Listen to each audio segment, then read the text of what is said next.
When Marcus was detained at the airport for suspicious activity, no one expected what would follow.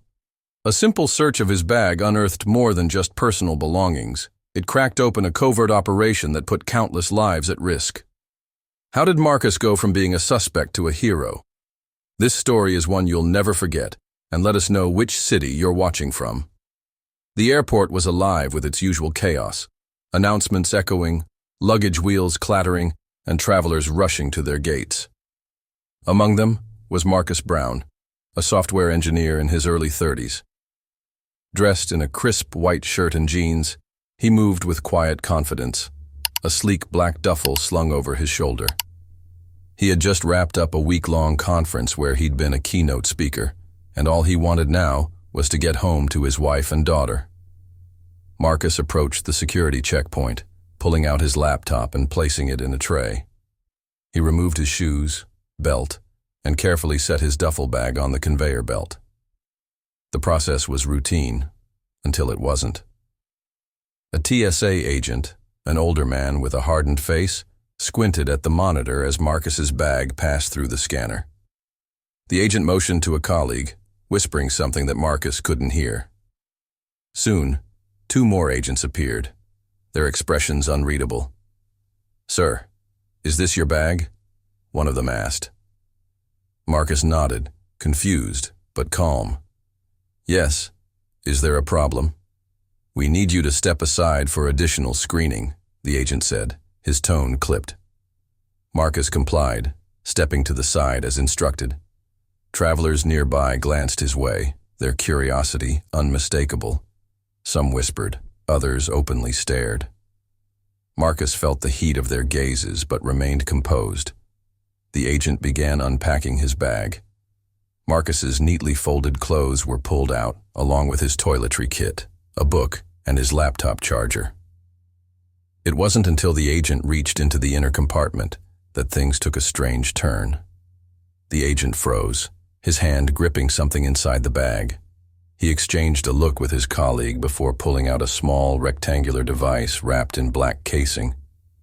It looked unfamiliar even to Marcus. "What's this?" the agent asked, holding it up like it was evidence in a crime scene. Marcus frowned. "I don't know. That's not mine." The agents didn't seem convinced. Within moments, Marcus found himself surrounded by 3 TSA officers and an airport security guard. They spoke to each other in hushed tones before one of them looked directly at Marcus. "We're going to need you to come with us, sir." The words hung heavy in the air. Marcus glanced at the device again, his mind racing for an explanation. What was it? How did it get there? He raised his hands slightly, palms up. "I don't understand. What's going on?" The agent didn't answer. Instead, they guided him toward a small room at the end of the terminal. The curious whispers of nearby passengers followed him until the door closed behind him, leaving him in an unsettling silence. Inside the room, Marcus sat on a plain metal chair. The black device sat on the table in front of him, surrounded by the contents of his bag. 2 agents stood on either side of the room, their postures rigid. "Mr. Brown," one of them said, breaking the silence, "we need to ask you some questions about this item. Where were you traveling from, and who had access to your bag?" Marcus's chest tightened, but his voice was steady. "I came from San Francisco. I packed this bag myself. I don't know how that got in there." The agent narrowed his eyes, leaning closer. "Do you expect us to believe that?"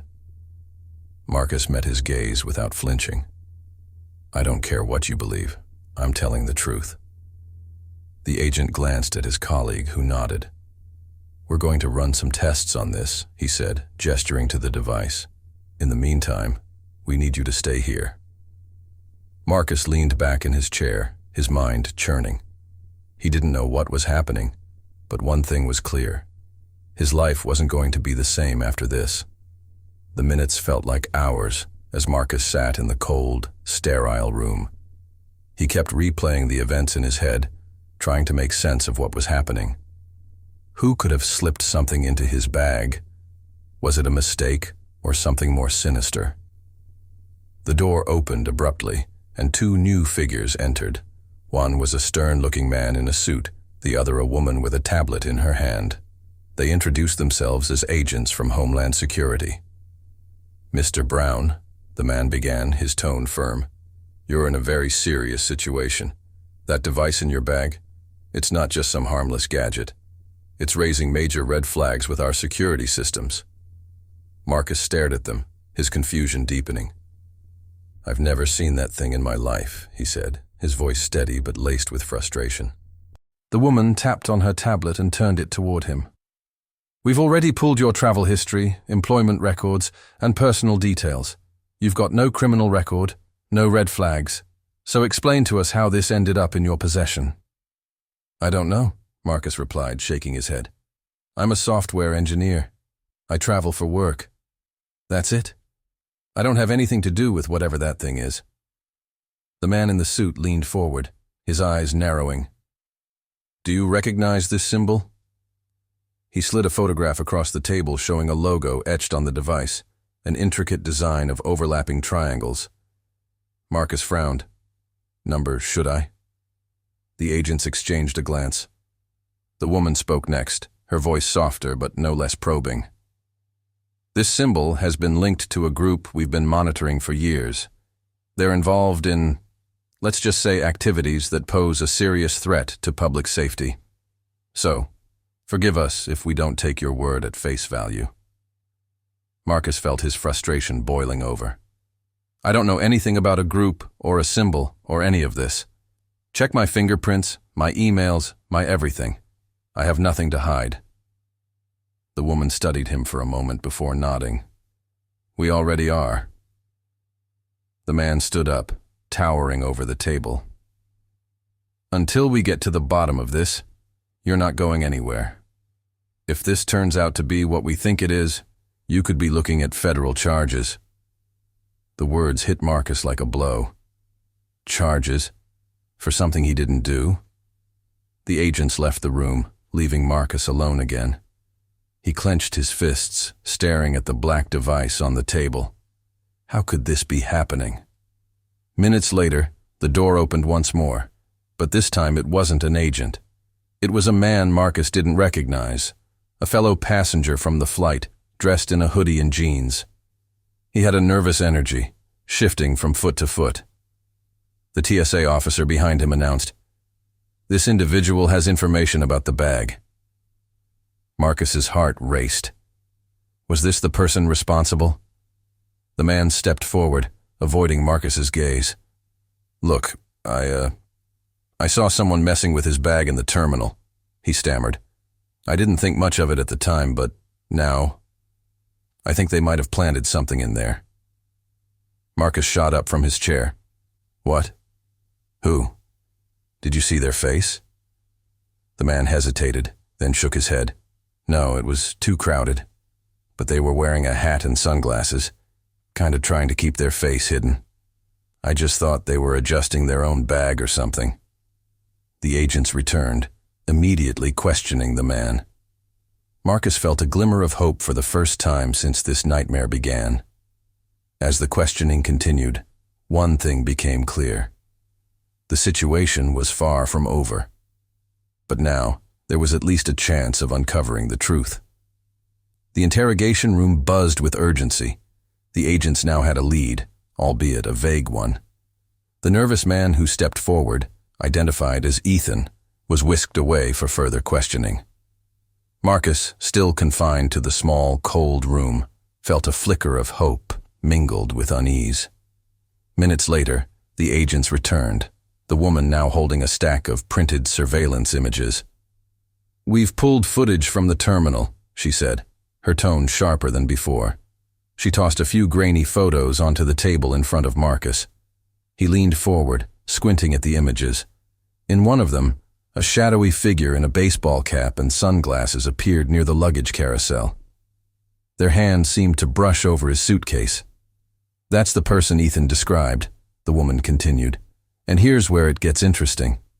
She slid another image forward, this one showing the same individual handing off a small package to another person in the terminal. Marcus looked up, his voice firm.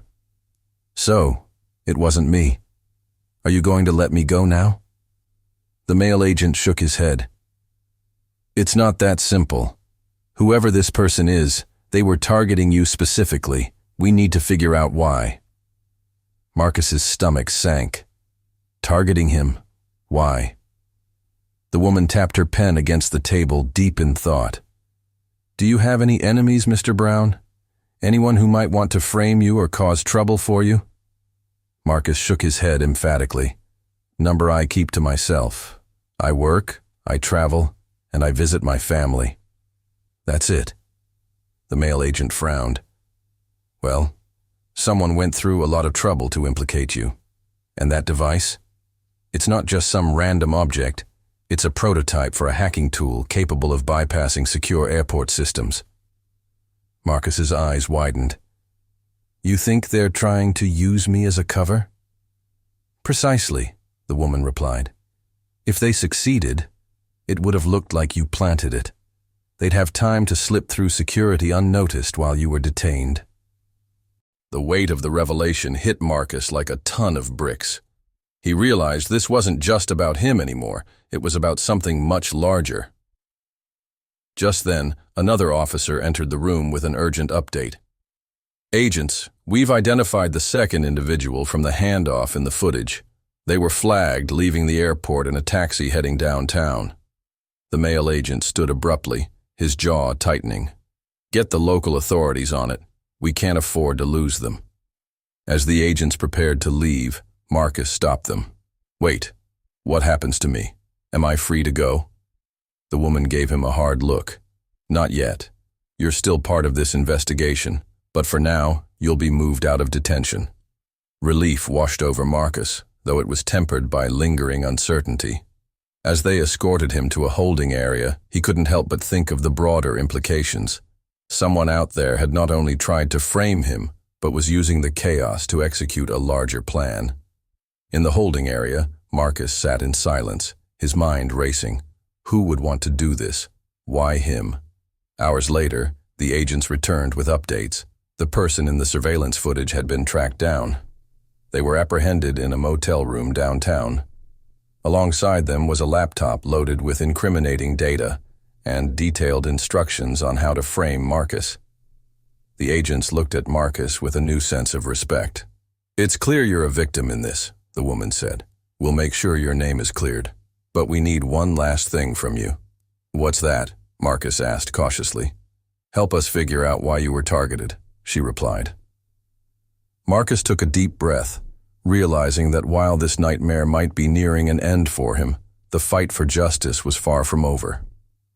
Marcus sat in the dimly lit room, trying to piece everything together. Why him? He had no criminal record, no connections to anyone shady, and he wasn't wealthy or influential. The agent stood nearby, clearly wrestling with the same questions. The male agent broke the silence. Marcus, think hard. Have you been in contact with anyone unusual recently, maybe online? Or have you noticed anything strange? Emails, calls, anything out of the ordinary? Marcus rubbed his temples, racking his brain. I get spam emails like everyone else, but nothing stands out. The woman agent tapped away on her laptop, her eyes narrowing as she pulled up more information. Your travel itinerary shows you've been flying frequently these past few months. Work-related, right? Marcus nodded. Yeah, I'm in logistics. I visit suppliers, check on operations, that kind of thing. Her fingers paused over the keyboard. Logistics. And your routes. They line up with several flagged incidents of data breaches at major airports over the past 6 months. Marcus blinked in disbelief. What are you saying? That someone's been following me? The male agent nodded grimly. It's possible. Think about it. Your job gives you a legitimate reason to be in multiple airports. That makes you the perfect cover for someone wanting to move unnoticed. The weight of the realization hit him. Marcus's movements weren't just random. They'd been mapped out, used as part of a larger scheme without his knowledge. The woman agent continued. The person we apprehended in the motel had files connecting them to a larger network. They're part of an organized ring targeting high-security systems. But here's the twist. Your name, Marcus, is on their watch list. They've been tracking you specifically. Marcus felt his chest tighten. Why? I'm just an average guy trying to make a living. The male agent leaned forward, his expression serious. That's exactly why. Someone in your company, or someone you've crossed paths with, may be using you as a pawn. We need to figure out who and why. Before Marcus could respond, another officer entered the room holding a USB drive. This was retrieved from the suspect's belongings, he said, handing it to the female agent. She plugged it into her laptop, her face darkening as files popped up. Among them was a detailed dossier on Marcus, his travel history, personal details, even photos of him at various airports. This isn't random, she said, her voice low. They've been planning this for months. Marcus stared at the screen in disbelief. So, what now? How do we stop them? The male agent replied. First, we need to dig deeper into your connections. Think about anyone at your job who might have access to your travel plans or could benefit from framing you. Marcus's mind raced. He thought of colleagues, bosses, even clients. Then it hit him. A new client his company had recently started working with. They'd been unusually demanding, insisting on last-minute meetings in multiple cities. There's this client, Marcus began. Keller Enterprises. They've been pushing for more access to our logistics data. At first I thought it was just part of the job, but now... The agents exchanged a glance. That's a lead worth pursuing, the woman said. Moments later, her phone buzzed. She picked it up and frowned. Another device was just found, this time at a shipping hub in the city. It matches the one planted in Marcus's bag. The male agent stood, his jaw set. We're dealing with something bigger than we thought. Marcus, you're coming with us. If Keller Enterprises is involved, you might be the key to unraveling this whole operation. Marcus nodded, his fear slowly giving way to determination. He wasn't just going to clear his name, he was going to help bring down whoever had dragged him into this mess.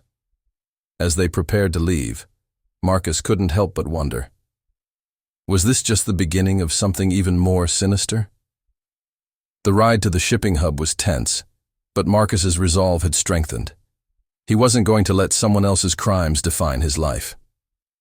As they approached the massive warehouse, agents swarmed the area, scanning for any sign of the operation.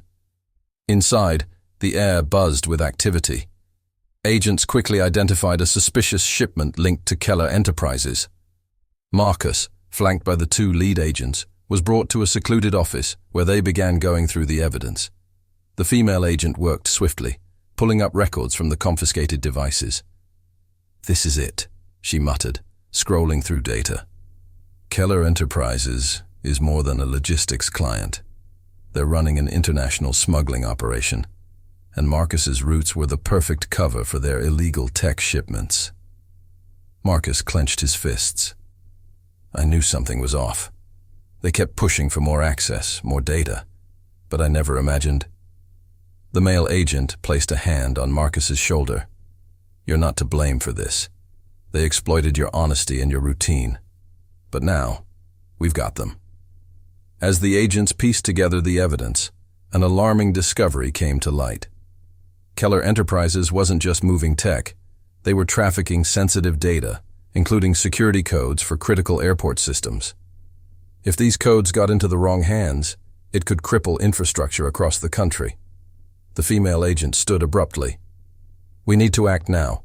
They have another shipment scheduled to leave tonight. Without hesitation, a team was dispatched to intercept the shipment. Marcus insisted on going along. I need to see this through, he said firmly. At the docks, the tension was palpable. Agents surrounded the shipping containers, moving in swiftly. Inside one of the crates, they found more incriminating devices, along with detailed plans for future operations. Suddenly, a figure bolted from the shadows, a man Marcus recognized as Keller's regional representative, someone he'd worked with closely. The agents tackled the man, and under questioning, he cracked. It wasn't supposed to go this far, he stammered. We were just supposed to move the equipment. But then they started bringing in people who could hack into anything. Back at headquarters, the full story unfolded.